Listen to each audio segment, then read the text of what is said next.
Week in, week out, the excitement never stops. In the midst of all the chaos, sports in general goes the extra to calm a nerve. The excitement translates to something more beautiful, breaking every boundary that tends to be a threat to the beauty of humanity. Welcome to Sports Update on TVC Breakfast Saturday, a weekend powered with all the friends you can think of. As usual, I am not alone. She never allows me to walk alone. Tia said, Banji, how you doing? The day I'll let you walk alone, you'll be shocked. Well, it's all good. You Good look morning, good today. Mark. Thank you. I like this wine apparel on you. Thank you. Are you going somewhere after here? No. You sure? I said you want to take me out for dinner. Yes. All right, I'm not alone right here, and of course I have my very, fantastic, phenomenal character too here with me, Edwin Onyebolisa. Yeah, good to be here, Mark. Edwin, you came prepared. Yeah, I did. All denim guarded up. All right, let's move on to our first story. Now, one of the most beautiful tweets at the AFCON tournament was the celebration that hit the city of Abidjan when the news of Ivory Coast qualifying for the knockout round hit the city. Now, from fans' reaction, you could tell they needed that news to brace through the tournament. Now, the host nation sacked Jean-Louis Gasset after the country fell to a 4-0 defeat to Equatorial Guinea in the last group stage match in the competition. Now, the Ivorian FA has contacted its counterpart, the French Football Federation, FFF, to loan Renard, who is the current coach of the France women's national team. Now, Renard is no stranger to Ivorian and African football, having previously coached the Zambian, Moroccan, and Ivorian national teams, and becoming the first coach to win 2 Africa Cup of Nations with different countries, Zambia 2012 and Ivory Coast 2015, respectively. Now, Tuyasi, it's very clear that Ivory Coast are not willing to take any chances this time around, because I saw the news of the celebration, and I was quite excited for them, because to be the host of a tournament, to be disgraced at that stage was really embarrassing. Okay, maybe I'm happy for the Ivorian citizens. Okay. They were partying all night. I was like, shame on you. Your team, you're supposed to be angry. And let them feel that anger that you guys performed poorly in a group where you could have easily just come second or first. And then you're celebrating because you scaled through by what they call it now, the best losers. Yeah. You know. And then the beauty, you mentioned the beauty of the AFCON. I think this is the first time I'm hearing where they loan coaches, and that's the beauty of the AFCON for me. It's so beautiful that you can loan coaches, you can do all manner of things. It's all about communication. Where it's all about communication. And willingness of the coach coming to. It's just going to be so painful to the Senegalese if, with the way Ivory Coast performed at the group stage, and then loaning this coach, and then when they come to the round of 16, and then they get knocked out. That's going to be a different tale. The way you, I don't know, the way you anticipate these things, I don't get it. Now, Edwin, it's very clear that sometimes when you look at administration in Africa, football especially, you tend to actually find faults in it. There are a lot of loopholes. Knowing that Hervé Renard was once an Ivory Coast manager, you could have thought that the way he performed with Ivory Coast and what he did with successive African teams, you would expect that his job should have continued. By now, Ivory Coast would have been maybe a formidable nation to come against. But look at, you're going back to the manager suddenly because you have a problem.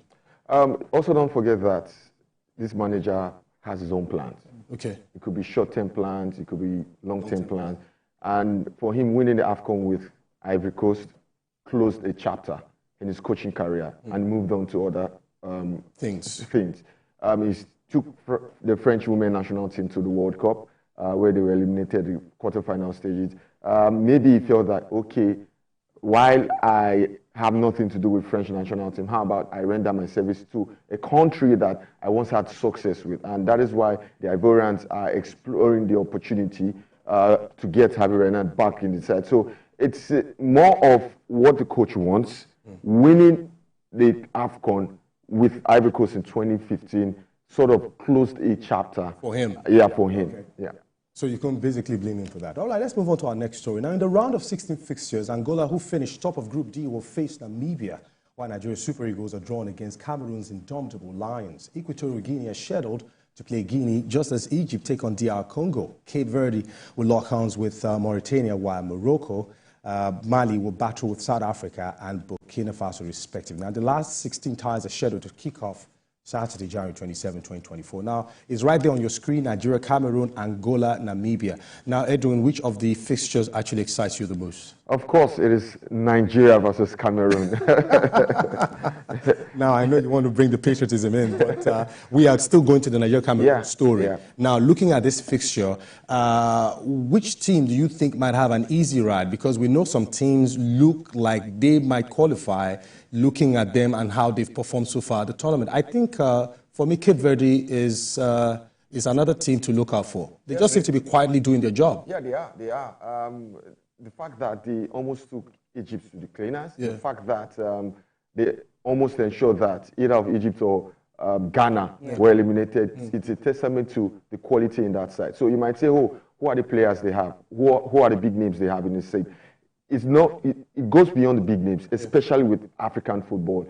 It is the understanding of the culture, the understanding of what it means to play on the soil of Africa. And I think to the best of their abilities, they've been able to harness the potentials in the side and marry it with the culture of African football. And that's why you're seeing them go toe-to-toe with the biggest side. Same with Equatorial Guinea, who have Emiliano who plays for a third division-based club in Spain. He plays as a right back, but you can see him transition from a right back to a centre forward because he understands what it means to play on the continent of Africa. So we've seen a lot of giant killers, we've seen a lot of surprises. If I'm to put my money on a dark horse from some of the countries we've talked about, I'll go with Cape Verde because they're a more rounded team. Okay, a more rounded team. TLC, sad that Ghana didn't make it to this stage. Particularly, I'm really pained because this is the stage where I want to see a Ghana team perform because they've not been doing badly. But they just had. They've not been doing badly. They've been scoring goals. They've been scoring goals, and that for me is a plus. But just that they just couldn't hold the nerve. Now let's look at other fixtures. Which of the other fixtures do you see we might enjoy that might actually go to a deadlock? I think we'll enjoy the Ivory Coast versus Senegal. I think it will be interesting. Very interesting. I would love to see how Ivory Coast would fare this time around. That they are loaning a coach.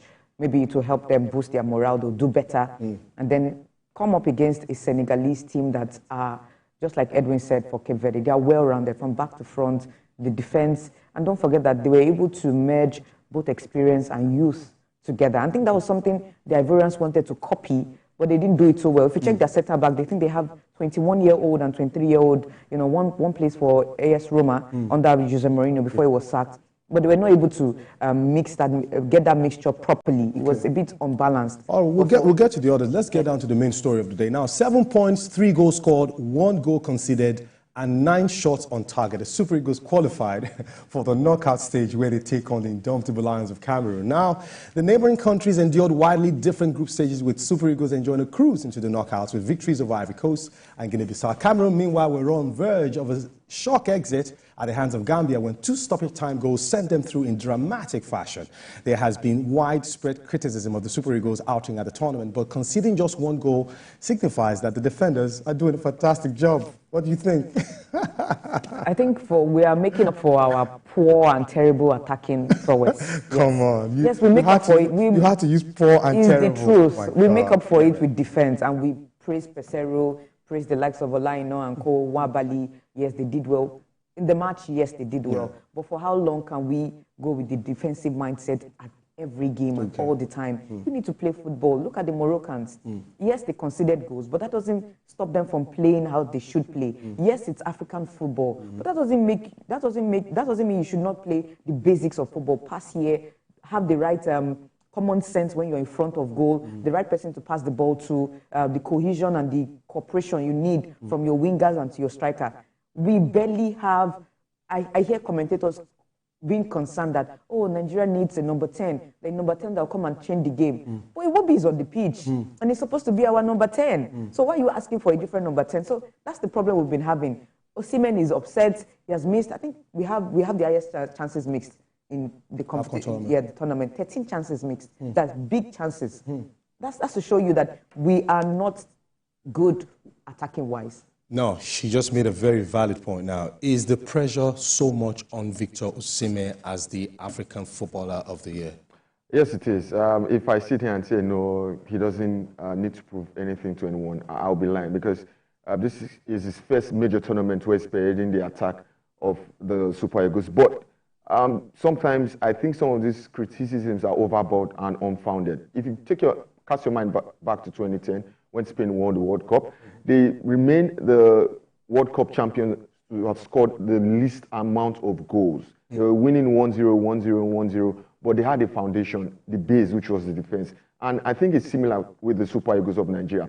The good thing is that they are creating chances. The good thing is that there's a transition from the defense to the attack. What is missing is that final pass. Okay, now talking about final pass, the fluidity in the final third, what would be your best combination in that attack? Okay, so I'm not a fan of Chukwueze. I love players that have end products. Okay. So I'm going to sacrifice Chukwueze. If Kelechi Iheanacho is fit, I will start him. Or I might be bold and catch the Cameroonians unawares. I go with a 4-4-2 system. I start with Victor Osimhen and Terry Murphy. It means that the Cameroonians who have conceded a lot of goals are going to be on their toes. It means that there are going to be a lot of spaces created by the centre forwards for those runners wide or in the midfield to profit from. So I'll probably go with a 4-4-2, catch them unawares. Our strongest department going to the AFCON is our attack. Okay. And I think the round of 16, we should unleash them. We have a solid base in defense. Our goalkeeper has been barely untested. It's a testament to how solid the defense has been. Yeah. Calvin Bassey has been quite phenomenal. Imperious. Joseph Pereira was talking about Kelechi Iheanacho starting today. He said you guys have been mentioning him. Okay, no problem. I'm going to let him play. So let's look forward to that. Now, when you say he's going to let him play, I hope he is going to let him play because it will fit his tactics, and not because Nigerians are complaining. Well, because I don't like that line. He said it like that. He said it like that you guys have been talking about Kelechi and this and that. Okay, he will play. Okay. So I guess maybe under pressure. Now, before we, we're having voices to think if we can connect with Mike Mexicano at the floor, hopefully. But before that, do you think Cameroon actually have put up a performance that might give us any kind of chill going into that game tonight? They have experience in this side. Okay. Zambo Anguissa, Napoli midfielder, currently the captain of this side. Fantastic. Jose Nkodu, who has created, he has the most assists in the competition, 3, formerly with Spurs. Yeah. A fantastic player, good on set piece. Their physical side, they have intensity, they have physicality. And Vincent Abubakar hasn't seen a minute yet. Okay. We're hearing he's back from injury. He's a match winner, a game changer on his day. I think we should pay caution to what they bring in attack. They are very generous in defense, but in attack, they are a very deadly side. Set piece is something we should look out for. They've won 5 African Cup of Nations, 3 against Nigeria, 1984, 1988, and in 2000. So it means that they can call from the experience from the previous teams. But for us, the Super Eagles, we can look at, hey, in the knockout stages of the AFCON, we found success, joy against them in 2004 and in 2019. Now, before we go, the presence of Samuel Eto'o, in that Cameroonian setup, is it in any way influencing the team positively? Do you think it has any little or no impact with it? There have been reports where it says, maybe he's holding down the team, maybe it's not supposed to be the FA, or he's not doing a good job, the discipline is too much, or whatever. Well, character-wise, he would always be who he is, and obviously, whatever. He's a winner, actually. Yes, that's where I'm going to. Whatever it is that he's doing, he's coming from a good place. He wants the best for his country. He wants them to do well and continue that legacy from where they stopped. So I don't really buy to all these unnecessary reports and trying to lead. All right, I just got words now that Mike Mexicano is standing by at the newspaper stand with the fans out there, hopefully ready to predict what tonight's game will be about. Mike, if you can hear me, you can take it away, because I know sometimes the network can be a bit topsy-turvy.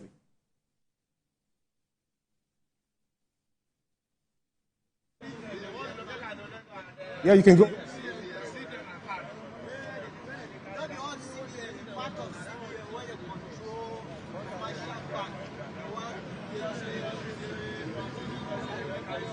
If you can hear me, you can take it up.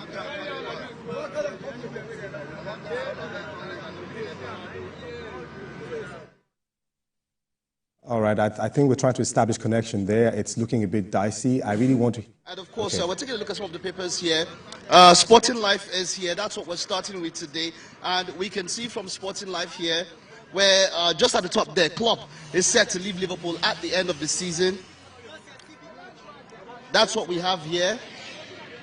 And we also have here that Mbappe receives offer from Real Madrid. But the major headline here that we can see here is the Super Eagles, where they say, we are not under pressure. That's from Moses Simon. Moving on from there also, we can see news about the coach there.